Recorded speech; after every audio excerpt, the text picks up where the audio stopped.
우리가 살고 있는 이 시대에도 참 많은 재난이 있어 왔습니다. 그중 코로나19는 정말 최악인 것 같습니다. 5월 17일 제가 주일 설교를 했을 때는 전 세계 코로나19 확진자가 460만 명이었고 사망자가 31만 명이었습니다. 한 달이 채 지나지 않아 지금은 확진자의 숫자가 300만 명이 늘어난 760만 명의 사망자가 43만 명이 되었습니다. 너무나 끔찍한 일이 아닐 수 없습니다. 흔히 재난이 일어나는 곳에는 늘 그 재난이 일어나기 전에 그것에 대한 징후가 있다고 합니다. 우리가 많이 들어온 거죠. 하인리히라는 사람의 법칙입니다. 미국의 보험회사 직원인 이 하인리히가 만들어낸 법칙인데, 한마디로 말하면 위험을 방관하면 330회에 한 번씩 큰 사고를 당할 수 있다는 것입니다. 330회는 재해를 연구한 결과 나온 숫자인데요. 재해를 조사하다 보니까 중상자 1명이 나오면 그와 같은 원인으로 경상자가 29명, 또 그 뒤에 운이 좋게 재난을 피했지만 같은 원인으로 부상을 당할 우려가 있는 잠재적인 상해자의 수가 300명. 그렇게 해서 나온 숫자가 330입니다. 근데 만약 우리가 일어날지도 모를 330번의 모든 재난 징후를 다 면밀히 살피고 준비하면 우리가 그 재난을 피할 수 있을까요? 그렇지 않을 것입니다. 제 생각엔 아마 330번 일어날 그 징후를 살피느라 우리가 아마 미치지 않을까, 그런 생각이 듭니다. 조금 과장된 얘기지만 어느 길을 가다가 갑자기 나타난 빨간 자동차가 연이어 내 앞을 지나간다고 생각해 봅시다. 그것이 오늘 혹시 나와 내 가족에게 일어날 재난의 징후라고 생각한다면 여러분 어떻게 될까요? 아마 그 사람은 하루 종일 아무 일도 못할 것입니다. 재난의 징후에 매여서 아무것도 손에 잡히지 않을 것입니다. 이것을 통해 우리가 깨닫는 것은 우리 스스로는 우리의 미래를 통제할 수 없다는 것입니다. 우리 인간의 능력으로, 지혜와 지식으로 우리 삶에 일어나는 일들을 통제할 수가 없습니다. 왜냐하면 우리는 전지전능하지 않기 때문입니다. 우리 삶을 통째로 통제할 능력이 우리에게는 없습니다. 그렇다면 이 나약한 우리라고 하는 인간 존재가 이 땅에서 평안을 누릴 수 있는, 평안을 누리며 살아갈 수 있는 길은 무엇일까요? 어떻게 하면 이 세상의 코로나19뿐 아니라 내 인생에 닥치는 코로나19와 같은 재난 속에서도 우리가 평안을 누릴 수 있을까요? 그 방법이 무엇일까요? 오늘 성경 말씀이 그 답을 우리에게 주고 있습니다. 먼저 사도행전 27장 27절입니다. 열나흘째 된 날 밤에 우리가 아드리아 바다에서 이리저리 쫓겨가다가 자정쯤 되어 사공들이 어느 육지에 가까워지는 줄을 짐작하고, 아드리아 바다는 이탈리아 반도와 그리스, 알바니아 등의 나라가 있는 이 발칸 반도 사이에 있는 좁은 해역의 바다입니다. 북동풍이 이태리와 또 알프스 산맥의 난기류와 만나서 갑작 그 돌풍의 이름이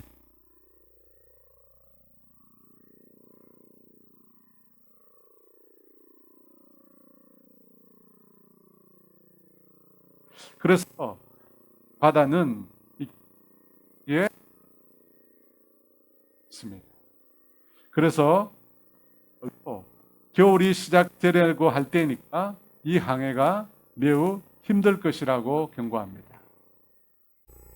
하지만 백부장이 선장과 선자의 말을 믿고 항해를 시작합니다. 그리고 곧 유라굴로를 만나게 되고 14일 동안 바다 위를 정처 없이 떠나게 됩니다.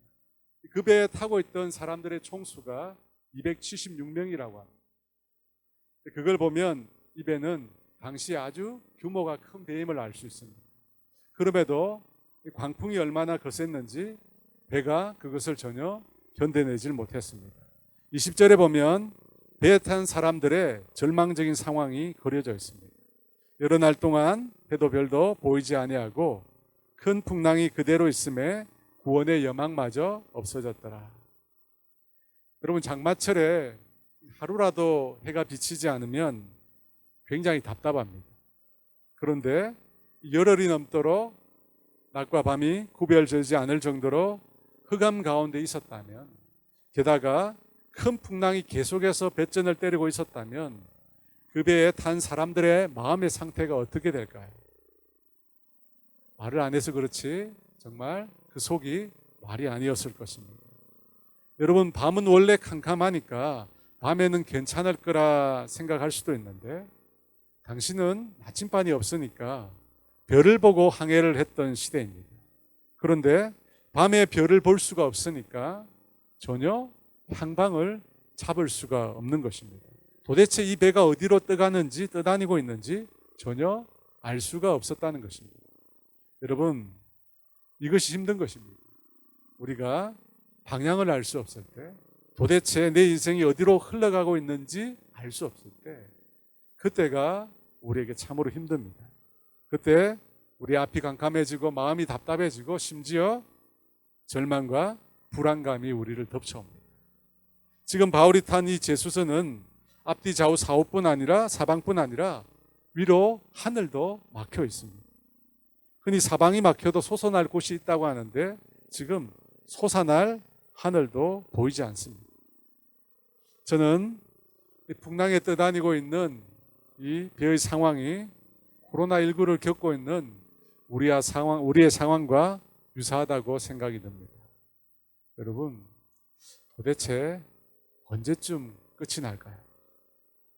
만약 그 날짜를 우리가 알 수만 있다면 마음이 한결 가벼워지지 않겠습니까?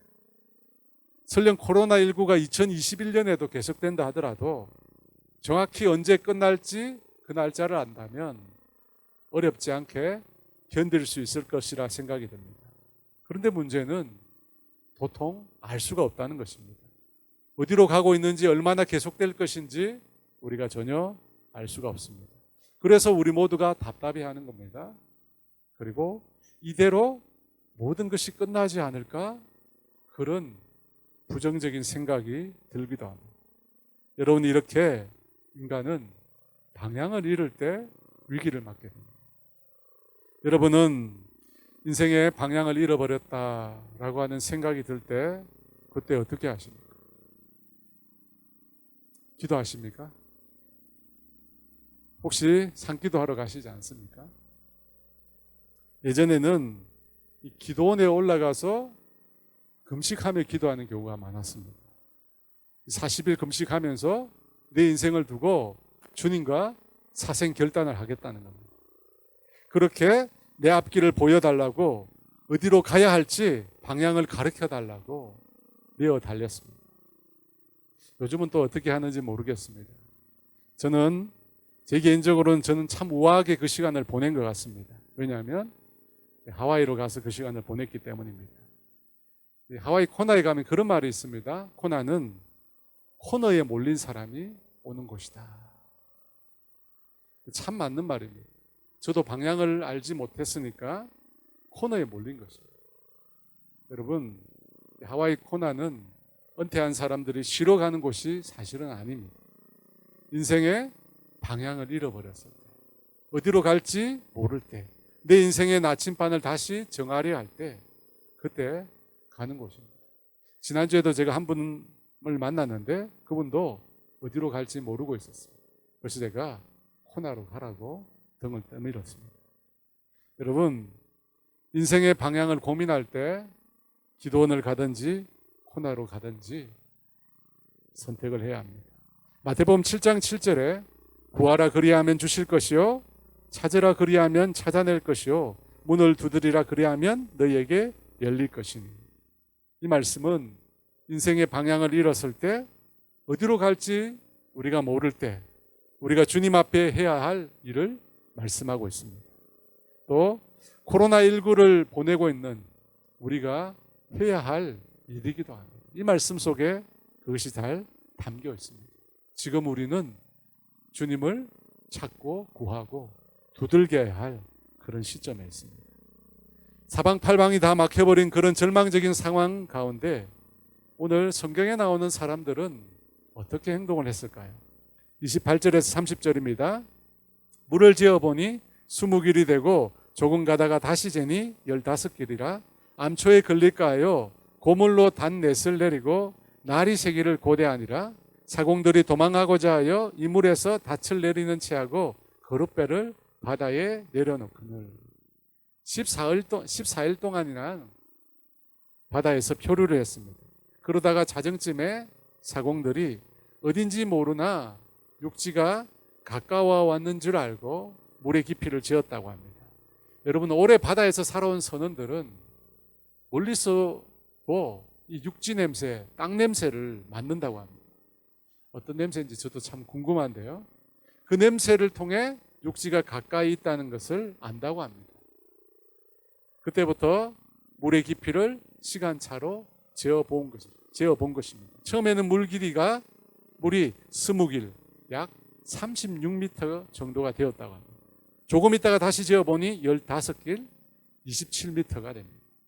빠른 속도로 수심이 얕아지고 있습니다. 육지가 점점 더 가까워지고 있다는 뜻입니다. 폭풍 가운데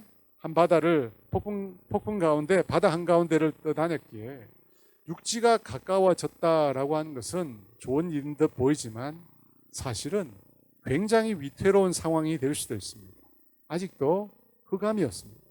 게다가 배가 크기에 언제 어디서 모래톱이나 암초에 걸릴지도 모릅니다. 만약 모래톱이나 암초에 걸리게 되면 그때부터는 오도 가도 못하는 상태가 됩니다. 배가 뒤집혀 모두가 죽거나 강한 풍랑에 배가 깨어질 수도 있습니다. 이런 사실을 잘 알고 있었던 사공들은 배 뒤편으로 가서 몰래 거룻배를 내려서 도망을 치려고 한 것입니다. 사공들이 도망하고자 하여 이물에서 닻을 내리는 채하고 거룻배를 바다에 내려놓거든. 거룻배는 구명정같이 닻이 없는 작은 배를 말합니다. 배가 언제 좌초될지 모르는 위험이 닥쳐오자 사공들은 사람들을 버리고 자신들의 목숨을 부지하기 위해서 도망을 가려고 한 것입니다. 여러분, 이 상황을 생각해 보면 무엇이 떠오릅니까? 안타깝게도 세월호가 생각납니다. 배가 가라앉고 있음에도 아이들만 남겨놓고 선원들만 빠져나오지 않았습니다. 선장을 비롯한 15명의 선원 중에 유일하게 1등 기관사만 자신의 잘못을 인정했습니다. 대부분은 경황이 없어서 구조할 생각을 못했다고 했습니다. 여러분, 얼마나 이기적입니까? 여러분, 이것이 인간의 본성입니다. 생사의 위기가 닥쳐오면 너나 것 없이 자신만 살겠다고 발부둥 치는 것이 인간입니다. 다른 사람을 생각하지 않습니다. 어쩌면 생각이 들지 않을 수도 있습니다. 생각하지 못하는 것보다 생각 자체가 들지 않았다면 그것이 더 참혹한 것이겠죠. 아마 그것은 구제불능의 상태를 말할 것입니다. 1912년 4월 14일 초호화 여객선 타이타닉호가 침몰했습니다. 2200명 이상이 탑승한 것으로 알려지는데 그중에 711명만 생존했고 나머지 1500명 이상이 희생되었다고 알려져 있습니다. 그런데 아쉬우면서도 놀라운 점은 타이타닉호에는 승객의 반 이상을 태울 수 있는 구명보트와 접는 보트가 준비되어 있었다고 합니다. 그런데 절반에 훨씬 미치지 못하는 사람들만 생존하고 수없이 많은 승객들이 목숨을 잃었습니다. 왜 이런 결과가 나타났을까요? 자신만 살겠다고 발부둥치는 사람들 때문일 것입니다. 그들은 다른 사람의 생명은 안중에 없었습니다. 오직 자신만 살면 되는 것입니다. 여러분, 이것이 재난이 우리 가운데 밀려올 때 인간이 취하는 행동입니다. 코로나19 대유행에도 우리가 쉽게 접하는 장면입니다. 인간은 위기가 닥쳐오면 다른 사람을 죽든 다치든 넘어지든 생각지 않습니다. 오직 자신만을 지키려고 듭니다. 그런데 우리가 알아야 할 사실은 자신만 살겠다는 그 이기심이 우리 모두를 파멸로 몰아간다는 사실입니다. 사공의 이기심 때문에 32절에 보면 상륙할 때 꼭 필요한 이 거룻배를 바다에 그냥 버리게 됩니다. 이것을 통해 우리는 이 14일간의 풍랑 속에 표류하면서 눈에 보이는 절망적 상황을 경험했을 뿐만 아니라 눈에 보이지 않는 이기적인 인간의 절망적 상태를 또한 보게 됩니다. 사실 풍랑보다 더 무서운 것이 인간입니다. 풍랑에서 살아남아도 인간들로 인해서 죽을 수가 있었던 것입니다. 여러분, 이 모습을 보고 과연 사람이 선한 존재다, 인간은 선하게 태어났다 라고 말할 수 있을까요? 여러분, 그렇지 못할 것입니다. 인간은 정말로 악한 존재입니다. 저는 최근에 가방에 갇혀 죽은 아이를 생각할 때마다 참 한없이 마음이 아픕니다. 괴롭습니다. 자신이 낳은 아이가 아니라고 어떻게 그렇게 매섭게 매질게 그렇게 매질게 대할 수 있는지 모르겠습니다. 인간은 평소에는 잘 알 수 없습니다. 하지만 위기가 닥치면 그 이기심이 두드러지게 나타나게 됩니다. 우리는 아담의 이기심을 또한 기억합니다. 이는 내 뼈 중에 뼈요 살 중에 살이라고 불렀던 그 하와를 헌신짝처럼 버리지 않습니까? 하나님이 주신 이 여자가 그 열매를 줘서 제가 먹었습니다. 여러분, 그 말에 고토가 나지 않습니까? 하와가 금단의 열매를 먹을 때 사실 아담은 바로 옆에 있었습니다. 멀리 있지도 않았습니다. 바로 옆에 있었습니다. 그런데 마치 자신은 아무 잘못이 없다는 듯 흔히 요즘에 하는 말로 피해자 코스프레를 하지 않습니까? 아담의 후손으로 오늘을 살고 있는 우리도 전혀 다르지 않을 것입니다. 그래서 요즘은 사람 믿기가 좀 두려워집니다.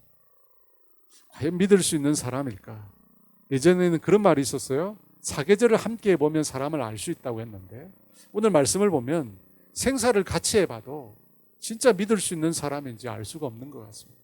14일간 폭풍 가운데 함께 생사고락을 같이 했는데 어떻게 자기들만 살려고 도망갈 수 있습니까? 여러분, 이런 사람들을 어떻게 믿고 항해를 계속할 수 있겠습니까? 배 위의 대부분의 사람들은 14일간의 풍랑보다도 더 큰 배신감과 절망감을 그 사람들에게서 경험했을 것입니다.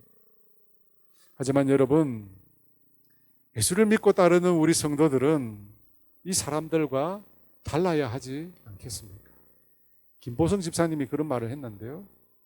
그 의리스도인이라면서요. 그 의리스도인. 그 말이 저는 참 마음에 와닿습니다. 33절과 36절입니다.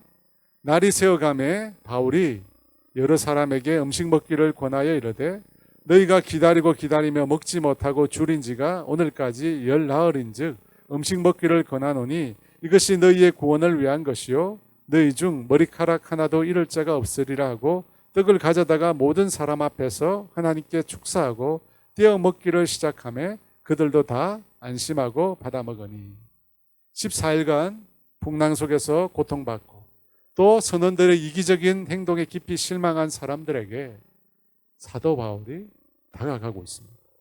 사람들은 이 사도 바울의 말과 행동을 통해서 용기를 얻고 비로소 떡을 먹으며 원기를 회복하기 시작했다고 성경이 말씀하고 있습니다.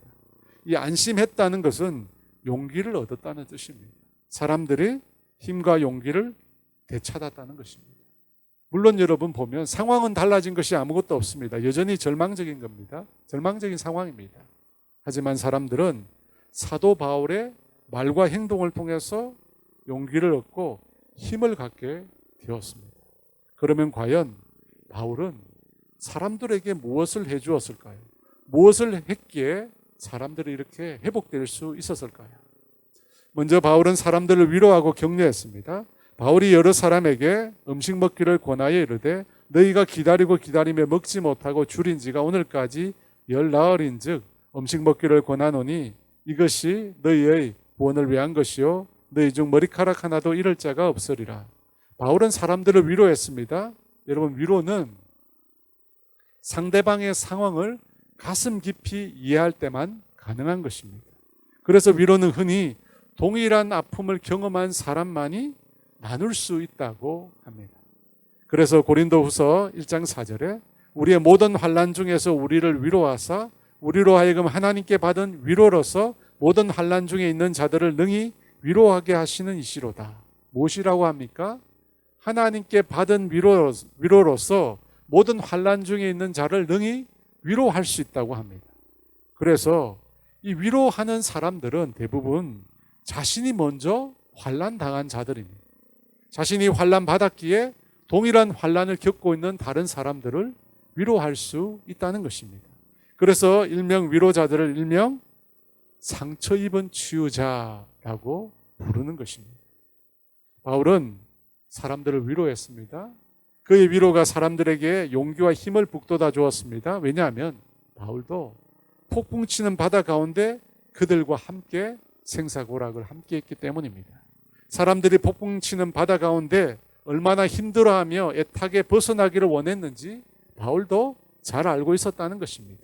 그래서 기다리면 먹지 못했다고 말할 수 있었던 것입니다.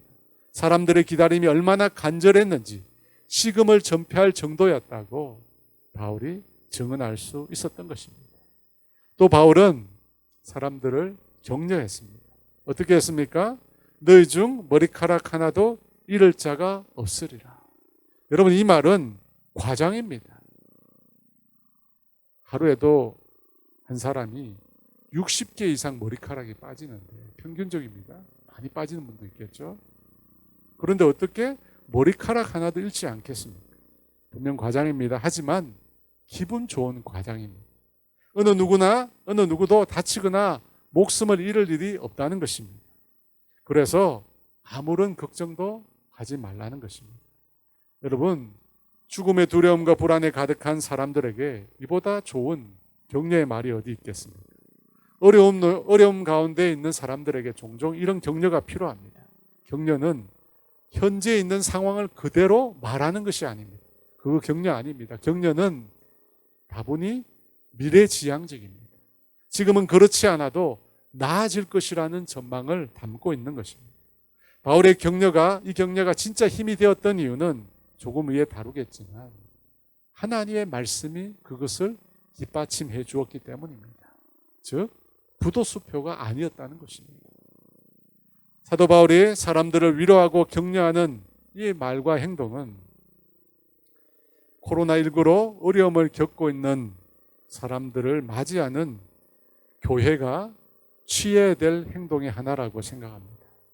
많은 전문가들은 아직 코로나19로 인한 위기가 우리 가운데 완전히 찾아온 것이 아니라고 합니다. 이제 시작일 뿐이라고 합니다.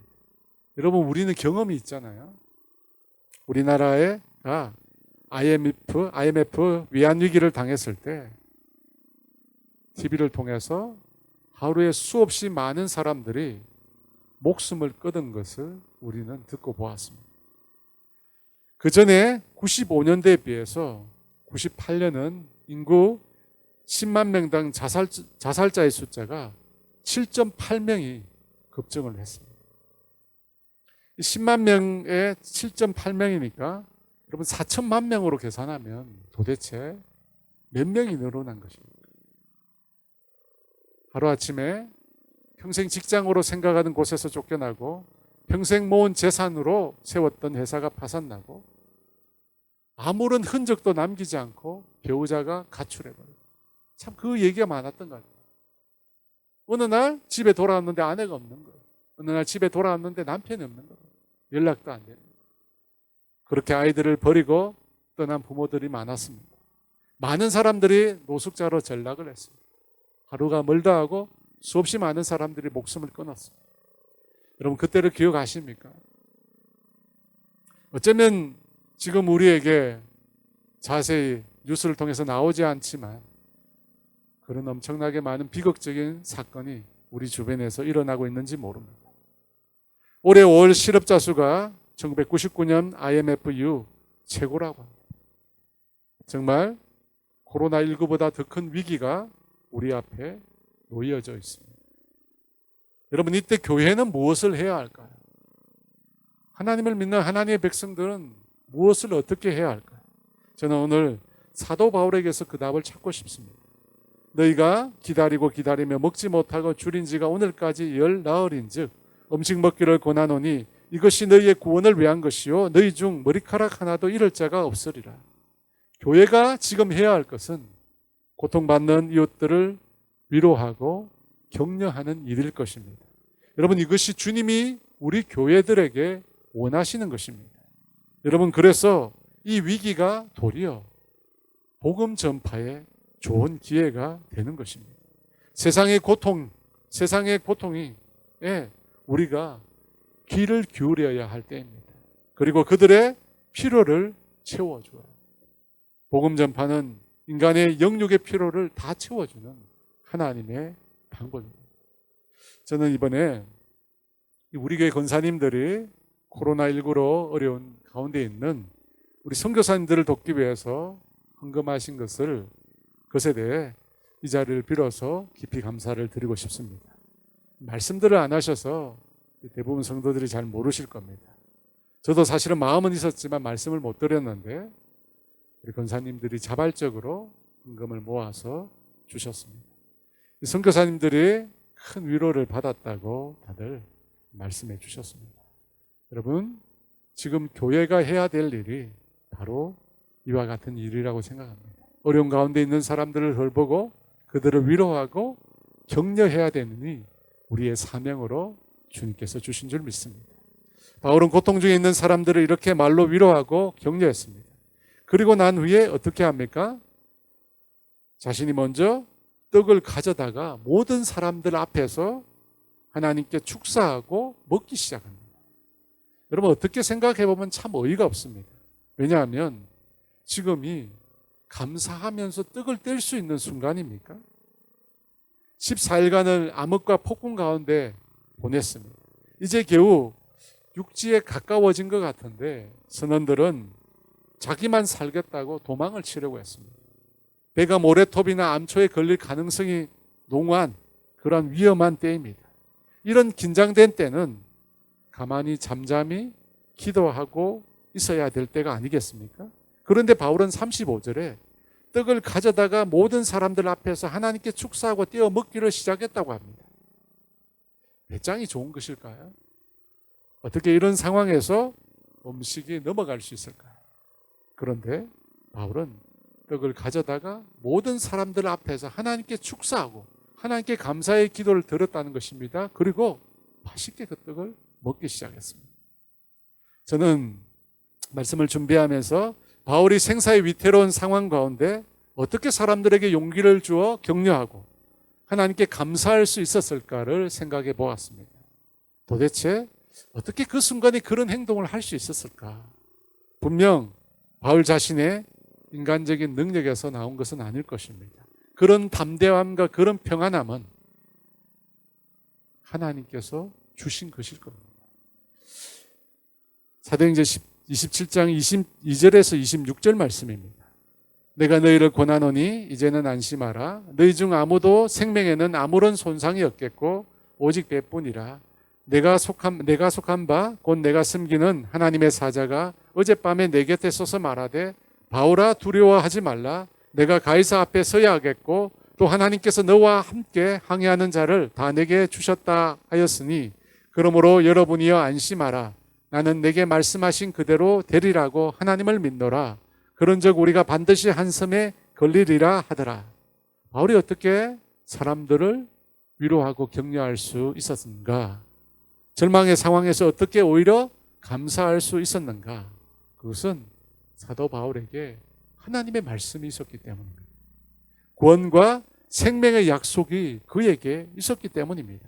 하나님께서 그와 함께 하시겠다는 약속과 그 배에 타고 있는 모든 사람들이 구원을 받으리라 라고 하는 약속이 바울에게 있었다는 것입니다.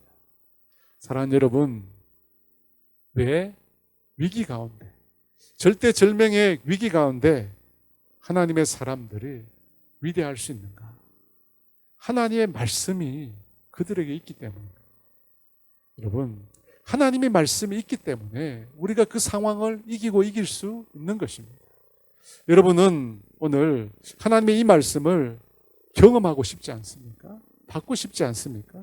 절망 속에서도 전혀 요동하지 않도록 나를 붙들어주는 그 생명의 말씀, 그 말씀이 우리에게 정말로 필요합니다. 저는 그 말씀을 경험하고 싶습니다. 매일 매 순간 그 말씀을 맛보고 싶습니다. 그래서 절망 가운데 있는 사람들에게 이 하나님의 생명의 말씀을 전해주고 싶습니다. 구원의 말씀, 생명의 말씀, 심령을 소생케 하는 말씀, 그 말씀이 저와 여러분에게 있기를 원합니다. 엘리야 선지자는 850대 1이라고 하는 대결에서 승리한 위대한 하나님의 사람입니다. 그런데 그가 이세벨의 살해 위협을 받고 오뎀나무 아래에 엎드려 죽기를 소원하게 됩니다. 그 엘리야를 다시 불러 세운 것이 무엇입니까? 여호와의 산에서 들려온 하나님의 세미한 음성, 하나님의 말씀이었습니다. 수많은 이적을 행했음에도 여전히 이스라엘은 주의 언약을 버리고 주의 제단을 헐고 칼로 주의 선지자들 다 죽였고 오직 나만 남았다고 절규하는 엘리야에게 주님은 당신의 말씀을 들려주셨습니다. 하사엘을 기름 부어 아람의 왕을 삼고 예후를 기름 부어 이스라엘 왕으로 삼고 엘리사를 기름 부어 엘리야를 대신할 선지자로 삼으라. 하사엘의 칼을 피하는 자를 예후가 죽이고 예후의 칼을 피하는 자를 엘리사가 죽이리라. 그리고 하나님께서 바알에게 무릎 꿇지 않은 7,000명을 남겨주셨다고 합니다. 무슨 말씀입니까? 주님은 먼저 바알 숭배자를 심판하실 것을 말씀하고 계십니다. 하사엘, 예후 그리고 엘리사를 들어서 그 우상 숭배자들을 그 땅에서 제할 것임을 약속하고 계십니다. 그리고 엘리야는 혼자가 아니라 7천의 사람들이 있다고 또한 말씀해 주셨습니다. 여러분, 그 말씀을 듣고서 비로소 엘리야가 회복하게 됩니다. 천사가 와서 먹을 것을 줘도 회복되지 못하던 엘리야의 심정이 하나님의 말씀을 들음으로 회복되는 역사가 일어난 것입니다. 저와 여러분에게도 그와 같은 레마의 말씀이 들려지기를 원합니다. 그래야 여러분, 우리가 하나님의 사람답게 이 세상에 살아갈 수 있습니다. 그렇다면 왜 우리는 바울이 경험한 이 하나님의 말씀을 경험하지 못하는 것일까요? 하나님이 더 이상 말하지 않기 때문일까요? 아닙니다. 저는 구원의 계시를 말하는 것이 아닙니다. 구원 계시는 이미 성경으로 종결되었습니다. 우리가 구하는 하나님의 말씀은 매일 내 삶을 인도해 주시는 성령님의 조명의 말씀입니다. 여러분, 우리는 매일 주님으로부터 우리의 삶을 인도함 받아야 합니다. 그분은 성경 말씀을 통해서 우리 안에 거주하시는 성령님을 통해서 설교를 통해서 다른 사람의 입을 통해서 환경을 통해서 우리에게 여전히 말씀하고 계십니다. 우리는 그 말씀을 반드시 들어야 합니다. 많은 사람들이 은연중에입니다. 하나님은 나에게 말씀하지 않는다고 스스로 단정합니다. 그런데 여러분이 만약 하나님이라면 그렇게 하시겠습니까? 자신의 피로 값주고 사서 새 생명을 준 자신의 자녀들에게 아무 말도 안 하시겠습니까? 그들이 고통스러운 상황에 빠져 있는데 어디로 갈지 몰라서 방황하고 있는데 여러분 입 닫고 가만히 계시겠습니까? 그렇지 않습니다. 당장이라도 그들에게 말할 것입니다. 마찬가지로 하나님은 말씀하십니다. 분명히 성경을 통해서 우리 안에 거주하시는 성령님을 통해서 설교를 통해서 다른 사람의 입을 통해 또 환경을 통해서 매일 매 순간 우리에게 말씀하고 계십니다.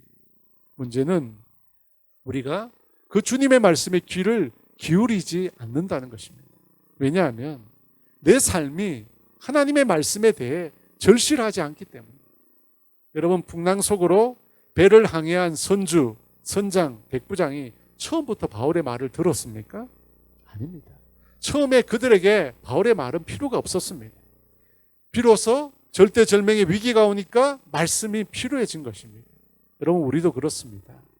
내 삶이 정말 절실하게 하나님의 말씀이 필요할 때까지 하나님의 말씀은 우리 귀에 잘 들리지 않습니다. 어려운 일이 닥쳐야 그때 비로소 허겁지겁 마음이 달아서 하나님을 찾고 부르는 것이 우리의 일상입니다. 여러분, 그렇게 하면 안 됩니다. 우리는 매일 주님과 교제하며 그분으로부터 우리에게 주어지는 레마의 말씀, 생명의 말씀, 구원의 말씀을 들어야 합니다.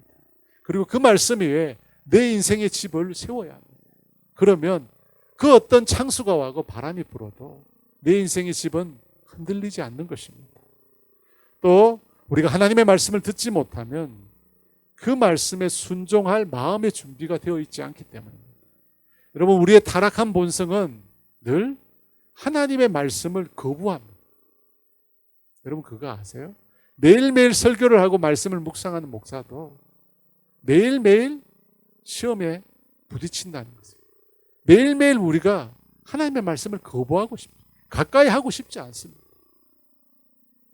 왜냐하면 우리는 아담과 하와처럼 우리 자신이 우리의 삶을 판단하고 싶기 때문입니다. 내가 내 삶의 주인이 되고 싶은 것입니다. 그래서 하나님의 말씀을 들으려고 하지 않습니다. 들으면 순종해야 하니까요. 여러분 그러면 안 됩니다.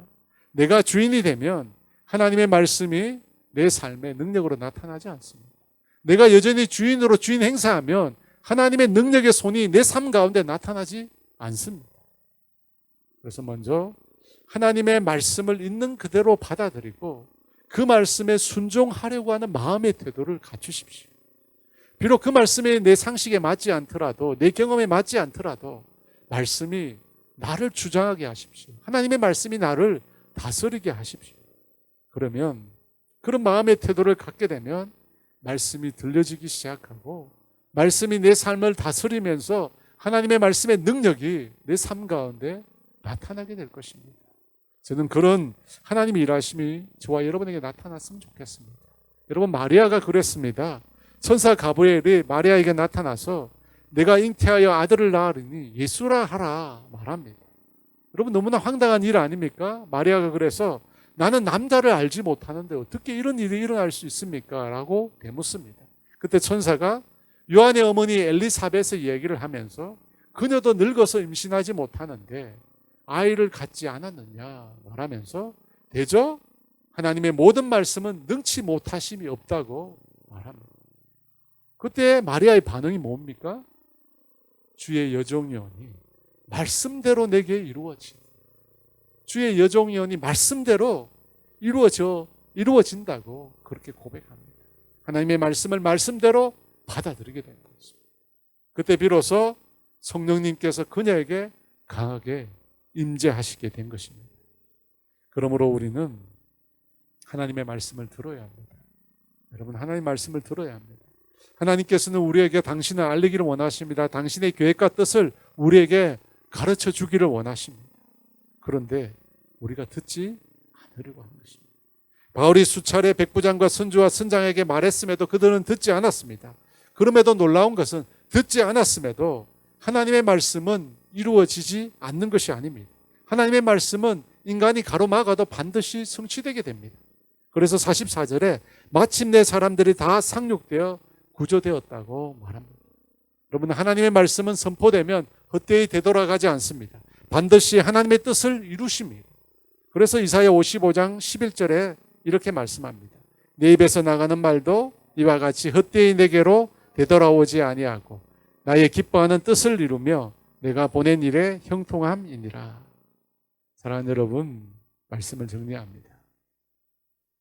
신앙생활에서 하나님의 말씀을 알고 그 뜻과 계획을 아는 것이 얼마나 중요한지 여러분 그것을 알아야 우리 인생의 방향을 알게 되는 것입니다. 그래서 우리 인생에게는 하나님의 말씀이 필요합니다. 왜냐하면 우리도 아드리아 바다 위 폭풍 치는 배 위에 설 때가 있을 수 있기 때문입니다. 범람하는 배 위에서 여러분 우리를 붙들어 줄 수 있는 게 뭡니까? 275명과 달리 바울만이 든든히 설 수 있었던 이유가 무엇입니까? 그에게 하나님의 말씀이 있었기 때문입니다. 여러분 이 밤에 나를 지탱하고 나에게 힘을 주고 능력을 주는 그 하나님의 말씀이 있기를 원합니다. 그 하나님의 말씀을 경험하는 저와 여러분 되시기를 주의 이름으로 축원합니다. 여러분 가슴에 손을 얹으시고요. 위에서 기도합니다. 주의 성령님 이 시간 이 자리에 함께한 또 실시간 영상으로 함께한 우리 사랑하는 성도들 그 10년 가운데 성령 하나님 임하여 주시옵소서. 거룩한 빛으로 임하여 주시옵소서. 아버지, 주님의 빛은 세상 그 무엇과 비교할 수 없는 가장 밝고 환한 빛인 줄 믿습니다. 영광의 빛인 줄 믿습니다. 빛으로 임하여 주셔서 우리 속에 있는 모든 어둠이, 모든 어둠들이 다 소멸되게 하여 주시옵소서. 어둠은 소멸될지어다. 어둠은 소멸될지어다. 아버지, 우리가 빛 가운데 거하게 하여 주시옵소서. 우리는 빛의 자녀들입니다. 빛 가운데 거하게 하여 주시옵소서. 모든 불안과 염려와 걱정과 두려움으로 매여있는 영혼들이 이 시간 예수 이름으로 자유케 될지어다. 예수님의 권능으로 자유케 될지어다. 모든 매임으로부터 자유케 될지어다. 할렐루야, 할렐루야. 하나님, 사랑하는 주의 자녀들 가운데 질고로 고통받는 자들이 있습니까? 이 시간 성령님께서 어루만져 주시옵소서. 치유의 손길을 더하여 주시옵소서. 아버지, 질고가 예수 이름으로, 예수님의 권능으로 아버지 벗어지게 하여 주시옵소서. 자유케 되게 하여 주시옵소서. 주님이 주시는 심령의 평안을 얻게 하여 주시옵소서. 아버지, 오랫동안 기도하는 기도의 제목들이 있습니다. 자녀가 돌아오기를, 자녀가 주의 품으로 돌아오기를, 배우자가 주의 품으로 돌아오기를, 가정이 하나 되기를, 믿음 안에서 하나 되기를 구하는 오래된 기도의 제목들이 있습니다. 주님 응답하여 주시옵소서. 주님 응답하여 주시옵소서. 그래서 하나님, 각 가정마다 함께 모여서 주를 예배하고 찬양할 수 있다. 그런 은혜를 더하여 주시옵소서. 아버지, 너무 오래 방치하지 마시고 모든 가정이 함께 모여 주 앞에 나와 예배하고 가정에서 함께 찬양할 수 있도록 은혜를 더하여 주시옵소서. 주님 의지합니다. 하나님 아버지, 감사합니다. 오늘 우리 각 사람에게 말씀 주셔서 그 말씀 붙잡고 살아갈 때 이 세상에서 믿음의 사람으로 우리 모두가 승리할 수 있도록 도와주시옵소서. 지금은 우리 주 예수 그리스도의 은혜와 하나님의 다함이 없는 사랑하심, 성령의 교통하심과 인도하심과 위로하심, 말씀을 따라 살아가기로 결단하는 사랑하는 성도들 위해 이제로부터 영원토록 함께 하시기를 간절히 축원하옵나이다.